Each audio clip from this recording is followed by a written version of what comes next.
It tells us what it was like. And that is one of them. Here is Joe now. Joe, can you hear us? Okay, are we live? Yes, you are live. Okay, we are live. We're at the 9500 block of Reseda Boulevard, and this probably is going to be the worst damage we've seen. We're told this was a three-story building. Part of it has collapsed onto itself. There have been a number of rescues, and just a few minutes ago, they took one man out of a second-story apartment. We're told that the situation here was just terrible when it hit. Now, wait a minute. This was a three-story building. You are looking right now at a rescue attempt at the first floor.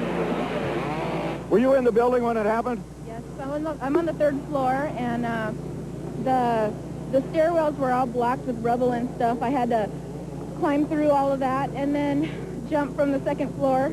Somebody was there to brace my fall.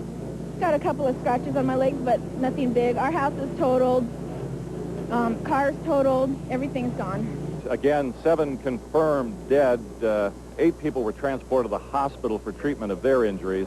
Now, do you expect more fatalities?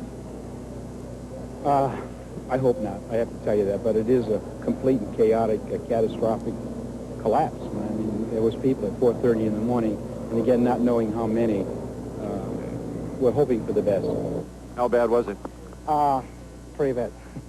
I can't describe how bad it was. And Okay, now your friends who came to check on you said that you're a hero. You pulled some people out. well, I just help people out of there.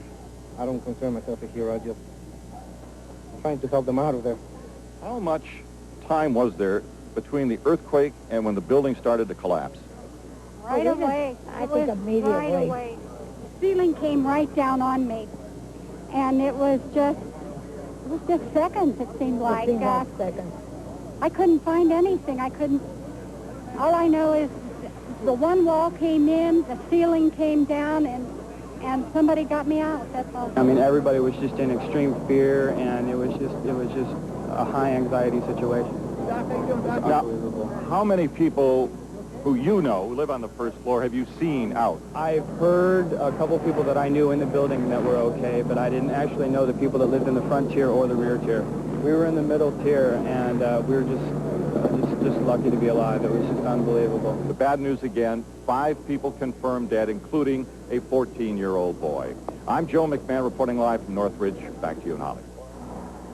Forrest, of course, the number of dead in this building is now estimated to be 14 people. 8 people were taken out of this building alive, but with very serious injuries. Since we arrived here about 2 hours ago, this is a center of emergency personnel. Helicopters are flying all over, and the ground has been rocking and rolling since we arrived. Every few minutes, very serious tremors in the sense that it causes cars to move.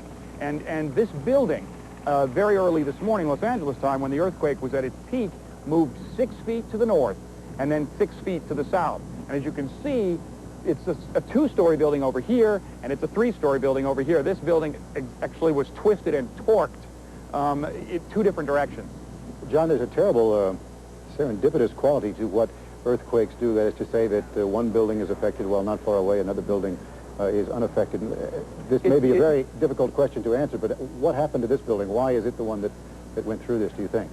Well, I think it's a combination. You're absolutely right. I mean, everyone feels an earthquake, but it's a certain kind of randomness that determines which building is weak, which building gets that particular resonance of energy that's going to crumble it. In this case, I think in San Fernando Valley, and that this was the epicenter, you've got very unstable ground around here, and so anything can happen. John, as they sort through the rubble there, do they believe that there might be more bodies still inside? Do they have any idea? At this point, 3 times they've entered this building. There are some disaster assessment personnel in there right now. They aren't saying for sure if everyone is out, but they've gone in 3 times. They've been in there once during an aftershock and hightailed it out of there. It's expected that federal officials will come in and make a complete check of the 130-unit structure. John Harkenberry at that apartment building where 14 people we know have been killed, that is in Northridge, which was the epicenter of the earthquake. Again, 6.6 on the Richter scale. Now, the people who were injured at that apartment building, in fact, people all throughout Los Angeles, were sent to hospitals beginning in the early morning hours, and it was a desperate scene. Hospital emergency rooms absolutely filled to capacity. In fact, some treatment was being offered out in a parking lot. Some hospitals forced to close when they lost power. Now, one hospital that was able to stay open, you see the location there, is Cedars-Sinai Medical Center. The people who work there say it was like a day they have never seen any other time. We went there with our cameras, and we followed head nurse Paul Johnson as he went about his job. I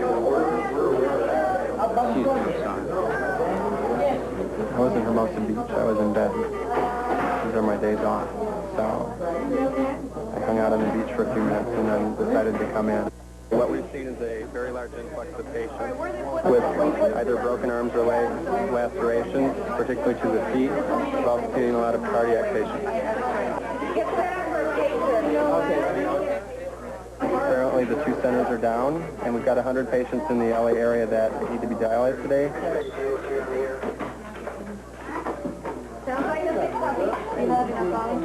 No, send them down. We'll take them.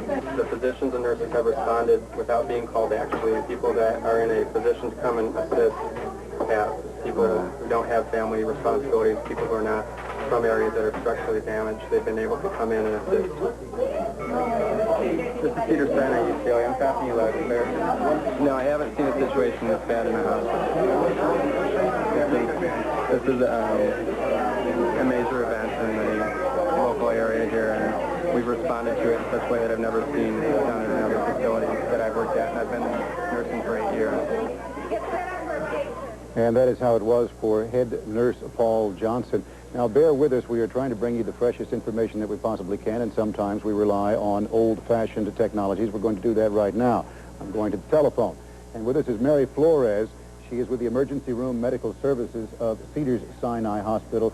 Mary, if you would, tell me how the situation is faring for you there right now. Well, things are still running pretty steady. We're heading upwards towards seeing almost 250 patients in the last 14 hours. We've admitted 27 to 30 patients, 11 of those being cardiac victims. Are you able to handle everybody that's coming in? So far, we've been able to handle everybody that's come through our doors. We're also accommodating a local hospital who's diverting patients and evacuating. How serious are the injuries that you're seeing? We've seen, like I say, several cardiac victims, critical and very serious condition. We've seen a lot of lacerations, limb trauma, some neurological trauma. I presume you haven't been able to save everyone. No, we have had 3 deaths today. Are you beginning to see the people coming through there slack off? Is the flow at least beginning to die down a little bit? Not really. It's been pretty steady all afternoon. It's 5:25 our time here in California, and we still have a lot of people walking into our department. Well, you've got a tough job ahead of you through the night. Mary Flores, thank you for taking the time to talk to us. You're welcome. As you do your job. Throughout the area, other hospitals are also facing those kinds of problems, but they are trying to handle it as well as they can.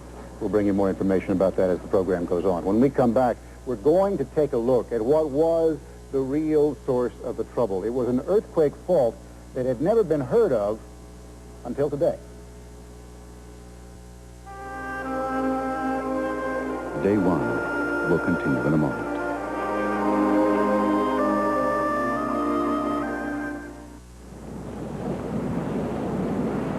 Once again, Forrest Sawyer.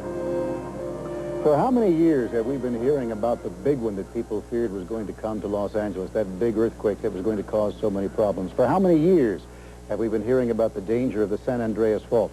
One of the ironies of this day is that this earthquake was triggered by neither one of those. In fact, it was caused by a fault that until today, nobody had even heard of. It is now called the New Thrust Fault. The powerful earthquake that hit Southern California today is part of an ongoing movement of the Earth's crust that scientists say will slide Los Angeles north to where San Francisco is located over the next 50 million years. The epicenter of the quake struck at 4:30 in the morning on a previously unknown fault located 20 miles northwest of downtown L.A. That fault is part of the San Andreas Fault System, which runs from the Gulf of California to Mendocino. This new fault, which has not yet been given an official name, is one fissure off of the main fault line. The crust of the Earth is fractured in many places. Here, the San Andreas Fault looks like a scar in the Earth. Rocks on either side of the fracture have shifted so that the Earth's crust no longer matches up. What happens is that one side of the fissure thrusts up over the other, building pressure. Eventually, the pressure becomes too great, and the rocks rupture. That rupture creates an earthquake. The sound waves traveling through the earth are seismic tremors, which scientists measure. Today's quake registered 6.6 on the Richter scale. Each number on the scale signifies a force earthquake could have been much worse. Here's a list of the most disastrous this century. The great San Francisco earthquake of 1906 measured an 8.3. The 1989 San Francisco quake was a 7, which is still 4 times more powerful than the one today. Perhaps we can put this in a little better perspective. With us is Waverly Person, who is with the National Earthquake Center in Golden, Colorado, and has been following this all through the day. Mr. Person, give us just a sense of it. We say it's 6.6 on the Richter scale, not nearly as bad as other earthquakes we have seen that have been called major earthquakes, but where does this sit in that hierarchy of quakes that you've followed? This is a strong earthquake, magnitude 6.6, and what one has to realize that this earthquake occurred in a heavily populated area. It was a shallow earthquake, and that's the reason for the damage that we have been experiencing in that area, is because of being in a heavily populated area, and this is why we have the death toll that we have and the damage that we have, is because it's right in a heavily populated area. I see behind you what looks to be a sort of reel with some ink that is on it. This is a seismograph station that's very close to the epicenter. If you note now, you can see the pin going. This is one of the aftershocks that probably in the magnitude 3.5 range. The last aftershock that we had at 4:43 was a magnitude 5.1, which has been about the 4th one that we have had that has been in the magnitude 5 range. This one right here, if you note, is going now. It could be approaching a magnitude 4. Can we expect that these aftershocks will now diminish all the way to the next 72 hours? The longer we go, they will diminish if they follow the same pattern that we've had in a number of years, and this is what we're expecting. We are hoping that the larger aftershocks have occurred, and within the next 24 to 48 hours, we hope they will subside considerably.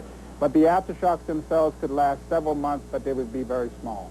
Waverly Person at the National Earthquake Center in Golden, Colorado. Thank you, sir, for putting that in perspective for us. Certainly, as we look through the city now, the lights beginning to twinkle. This is the area that does have some electricity. We've got a lot of homes that do not have electricity all through the area, and they're going to be without it for a long time. This picture is breaking up because of some of the problems of transmission that we have to face. We've got the science down now. This is what happened, but the bottom line is we have to learn how to deal with these earthquakes if we're going to live in the area where they take place. More and more buildings, more and more roads are designed to be earthquake-proof. Just as we mentioned, the highways were designed to deal with earthquakes.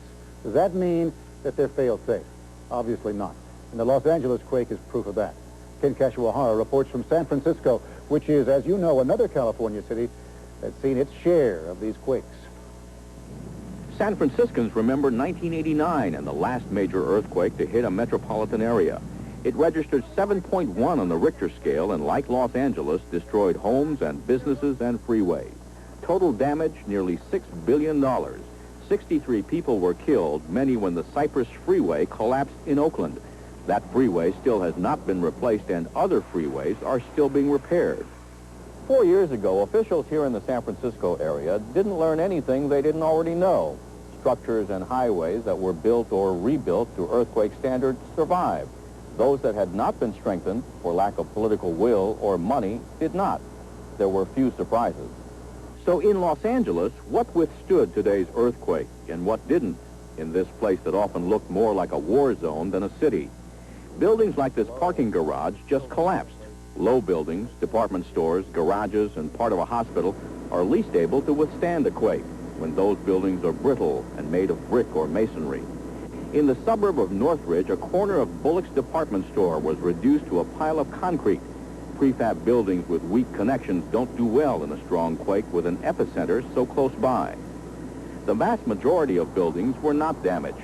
There was less damage to taller buildings.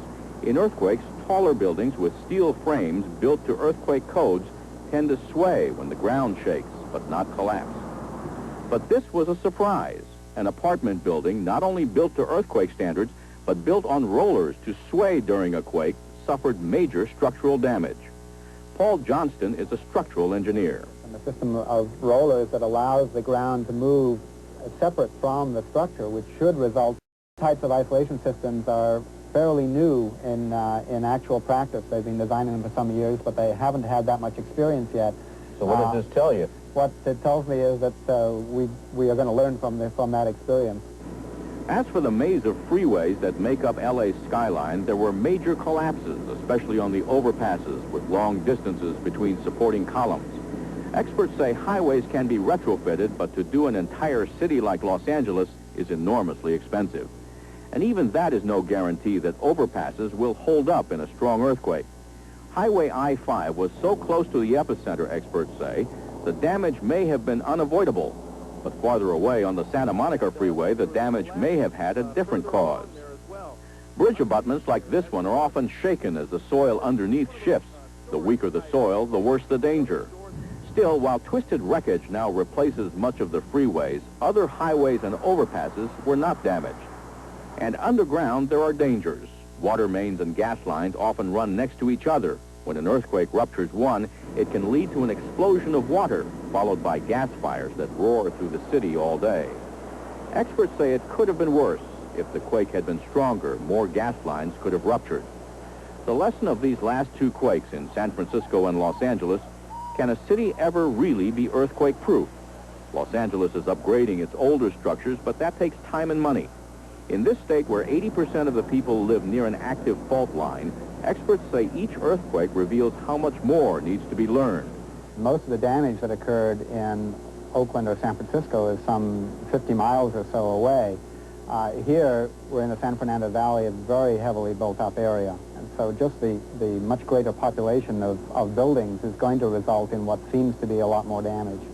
As the experience in San Francisco has shown, Los Angeles residents can look forward to weeks and months of disruption and inconvenience as they try to get to work, as they go about their daily lives.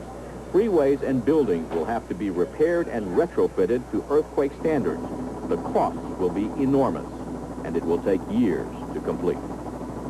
The cost. There's a very big problem. We should also point out that many of the buildings damaged in today's quake in Los Angeles are either underinsured or they are not covered by insurance at all. President Clinton's signing of a declaration today assures that federal tax dollars, and a lot of them, will be pouring into the region to offer assistance.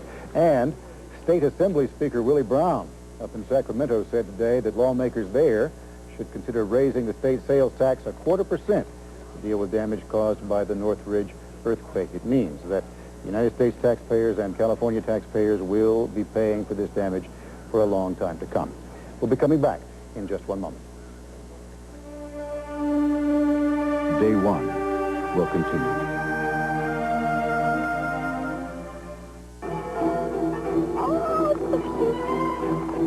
Excuse me, could you take a picture of us with photos over there? If you take off to the Italian town of Todi, but your camera just takes off, Where'd they go? you better have Visa Gold, because there's not a camera store there that takes American Express. There's a great shot. Visa Gold is everywhere you want to be. When it comes to fighting tooth decay, Colgate is used to prevent more cavities and keep more teeth strong and healthy than any other brand of toothpaste in the world. Any. Fighting cavities takes Colgate. Are your friends car guys? Car guys talk horsepower. They talk acceleration. They talk big fat tires. Now, why not invite your pals over and give them something to really talk about? Introducing the four-wheel drive Passport from Honda.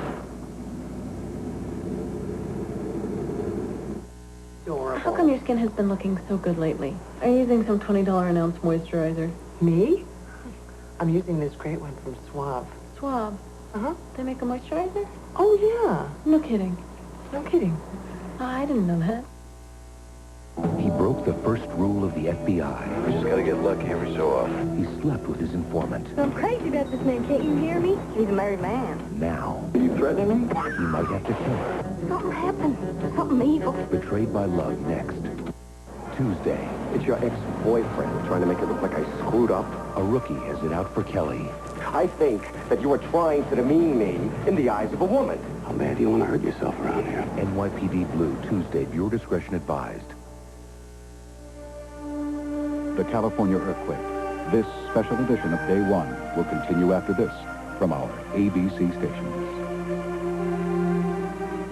Tonight on Nightline, death, damage, and terror. It's the worst earthquake to hit Los Angeles this century, and Nightline will be there to bring you the latest. Among the worst, doing without electricity for large segments of the city. That story tonight.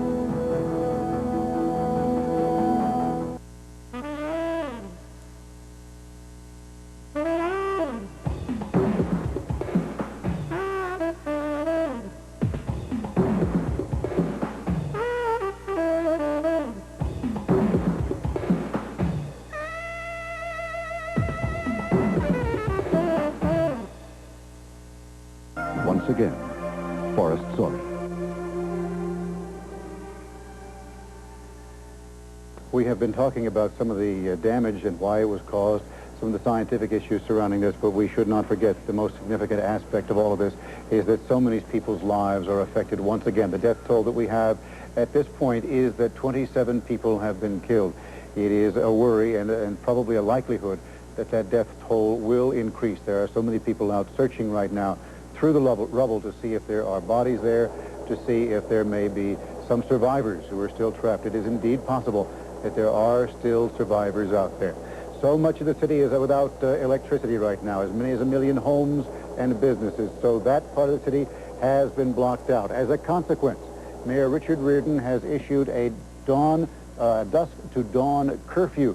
That is, for those people who do not need to be out, who do not need to seek help, they should remain in their homes.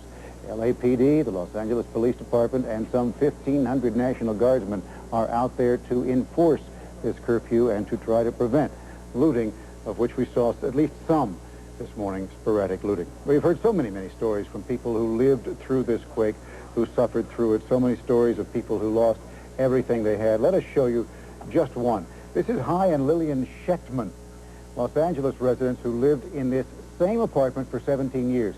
Now, they had to leave that apartment earlier today. They then returned with their children and grandchildren. We were there to go along with them to see what had happened to their home. Take a look.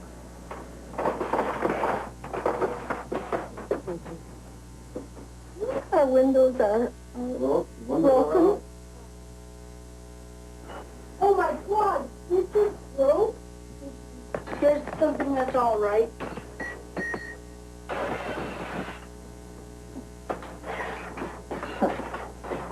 Well, what can we do? Grandma, something's burning. Let's get out of here.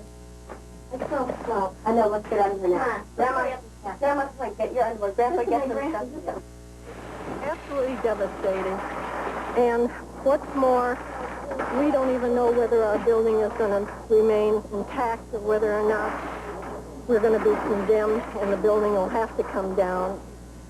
Now remember, 17 years in this apartment for the Schechtmans. They had so much life there, and we learned tonight that, in fact, the Schechtmans' apartment has been condemned. They will have to leave there and leave that portion of their life behind. And this story is repeated over and over and over again countless thousands of times. Now we know that hundreds of thousands of people are also, as I told you, without power in Los Angeles. So many people forced from their homes, just as the Schechtmans are. John McKenzie is in Glendale. He found families who are learning for the first time in their lives what it's like to live in a shelter. When did you first get the call to open up the shelter? We got the call about 6 a.m. this morning to get the shelter ready, to put on a standby status, which we did, and had personnel here about 7 o'clock in the morning. And when did you open the doors? At 7:15. William Dutton is the regional director of the Red Cross in the Glendale area, just north of Los Angeles, and 20 miles from the quake's epicenter. Now, how many people can you accommodate? We could accommodate up to 300 people in the shelter, and currently we have 308, so we're at maximum capacity right now. How did you make your way to the shelter? How did you know that? We waited until the fire crew came, and they went through and decided that some of the apartments were condemned, and they told us all to get out. So we basically caravanned over here. The fire department told you that the shelter existed and how to get there? Yeah, to get out of there. So what's going to happen to you next? We don't know. We have to wait until the people come and tell us what to do and how to get our money. We're families all in Minnesota. And where we're going to move to. Yeah, hopefully we'll get our security deposits back and maybe some government relief or something, some help some way. What are you providing for people who come here? We're providing food, shelter, a little bit later on if they need clothing. As a result of the earthquake, we'll provide that for them as well. Medical attention. We've set up a first aid station.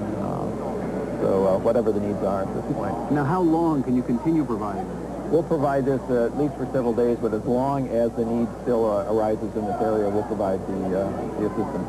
For you tonight, what's the biggest single problem? Our biggest single problem is making sure that my mother's comfortable after hip surgery. I mean, that's our biggest problem.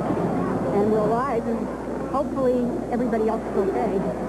So what are the problems you're anticipating now? We don't know where to go. We don't know where to go because when we can't go back to the house, it's completely submerged in water. Yeah, about 1 foot. The pipe broke. Pipe broke. And the house is completely wrecked. Yeah. So if we don't find a hotel room, we'll have a problem. Right. Where will you stay? We don't know. I don't have an alternative. I'd have to stay here. For how long? I may go to Palos Verdes. My son lives in Palos Verdes. But we don't even have enough gas in the car. We don't have gas enough in the car to go down there now. For many of the people here tonight, one worry is how secure are their homes from looters. So the National Guard Company, based out of this armory, has been deployed into the streets. Few people here know how long it will be before they can return to what's left of their homes. So how are you going to find someplace to live? What do you do now? I don't know. They're going to tell us tonight, and hopefully the disaster relief or whatever will Provide something for us to do and where to go. But tomorrow night and the night after that, do you have any idea? I have no idea. People who had homes, who had all their belongings, who had safe lives, are instantly reduced to a cot and a blanket and just the clothes that they have on their backs. That, of course, just one shelter, and there are so many that are scattered throughout the city. That was a Red Cross shelter. With us is Peggy Hines, who is with the American Red Cross. Ms. Hines, how many other shelters are there throughout Los Angeles now? Well, at the last count, and obviously the number is rising steadily, we're at about 21 Red Cross shelters throughout the affected area. What are you trying to do at this point? We are trying to provide a comfort level. The main goal of the Red Cross, as many people know, is to be that immediate aid following any disaster, large or small. In this case, obviously, it is a catastrophic disaster. We are opening shelters in the affected areas just as quickly as we can get there. And in an earthquake, it's a little different than following many disasters in that we have to make sure the locations we have picked for Red Cross shelters are structurally sound. So safety tests have to be made on all of these auditoriums and gyms. And as soon as they are deemed safe, we are asking anyone in the public in the Los Angeles area who has suffered damage or maybe is just a little afraid and doesn't want to sleep in their own home tonight to come to Red Cross shelter. The goal of the shelters is to provide, as you've heard in the interviews, a safe place to stay, a warm meal, some comfort and personal care from the Red Cross workers there. I would think that for a lot of the people who are in the area, the problem is just knowing where to go for a Red Cross shelter. Absolutely. That's a heroic task that we've been at all day, just trying to update via the media over and over where these shelters are. You have people who are scared, who maybe have a radio, maybe not. You know, we teach earthquake preparedness around the clock, around the year in Southern California. But if you don't know ahead of time to have that battery-operated radio and all of those earthquake supplies, you can quite literally be homeless and with no communication in a matter of seconds. Do you have enough cots, enough food, enough blankets? Well, the American Red Cross is a fabulous network across the country, and we, knowing that we will have earthquakes, have thousands of such supplies on hand. But the marvelous thing about being part of the Red Cross is that in warehouses across the country, we have other Red Cross officials standing by, and with one phone call, we can get more supplies in if we need them. So it's a fabulous network, as you know, mostly volunteers who are surrounding me in this room and will be working around the clock for days and weeks bringing aid to these people. Now, how many people are there who are without homes at this point? Do you have an idea? Counting the numbers of people homeless is very, very difficult. We have some people who are choosing to sleep in parks rather than come into a shelter because of shocks and things. So we don't have a firm count on those people. They've chosen to stay outside. We know in our shelters alone we have a couple thousand. We also know we're opening shelters. About every half hour I look up and it looks like we've added another shelter. So the only firm count we have this evening is those who have actually come in and checked into shelters. What we will also begin to do is go out and do mass feeding over the next few days, meaning feeding off of our Red Cross emergency response vehicles, those people who may be deciding to stay close to their home or in these park facilities and so forth, to make sure we're outreaching those people as well. Just about 15 seconds left in the time. Elizabeth Dole, who is the director of the Red Cross, has arrived there in Los Angeles. What will she be doing? Yes, Elizabeth Dole has arrived this evening. She is being given a very quick briefing and orientation to the affected areas. She will be going out first thing in the morning and assessing the damage. And as I said, we're a very large community of Red Cross workers. She is the head of that community, if you will. So she will see what the needs are, help us convey to the communities and to the broad public across the country how they can help, where the needs are, and what her assessment is of how the work is going out here. Peggy Hines is with the American Red Cross. Ms. Hines, you're doing some very good work, and we appreciate you talking with us tonight. Thank you so much. As you see, the American Red Cross is working very hard to make sure that people who do not have homes at least have shelter through the evening, but there will continue to be problems all through the next day, as the city of Los Angeles is trying to adjust. In just a moment, Peter Jennings looks at the crisis. MCI called, and they want... Did I get into the drugs and start mugging people? Did you even look for a job today? No, Ma. Marijuana can make nothing happen to you, too. Wednesday on Birdland. For you, if you are trying to find out about a relative, a loved one, or family members who are in Los Angeles, it is hard to get through the phone lines. They are there trying to use them for emergency services only. But here is a hotline where you can begin to track down what has happened. It is 213-739-5200. 213-739-5200. I know it is difficult. You must try to be patient as you seek to find out what has happened in Los Angeles to those that you care about. Peter Jennings in Los Angeles, covering this all through the day. And Peter, it is striking how people in Los Angeles have shown such courage in dealing with this.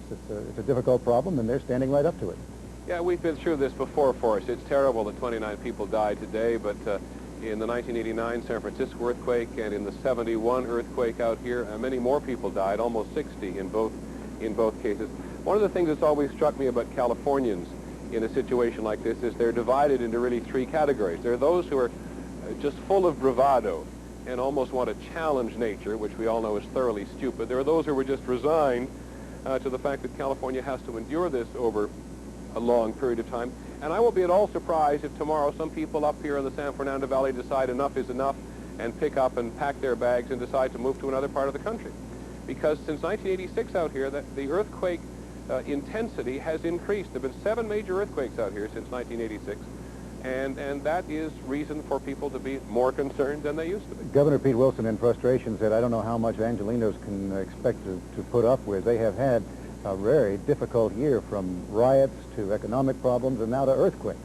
Well, we were talking about that at the beginning of the broadcast, about the riots and the fires and now the earthquake. I must say that as much as we like to think that we do on television, and the one thing we can bring people that other mediums can't is the pictures, but the big element out here in a disaster like this is very often radio.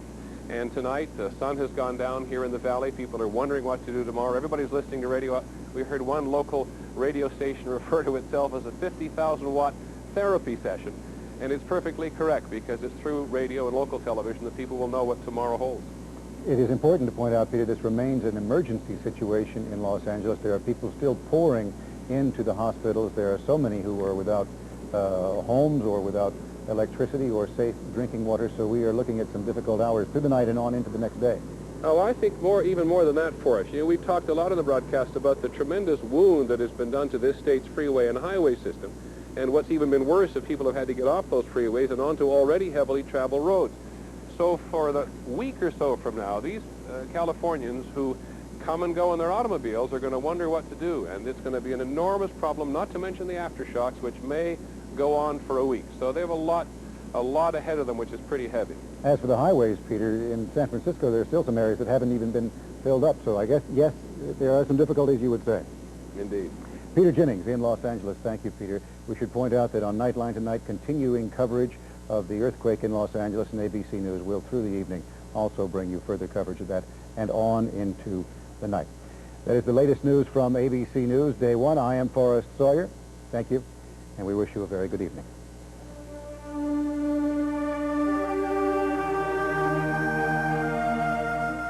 This has been Day One.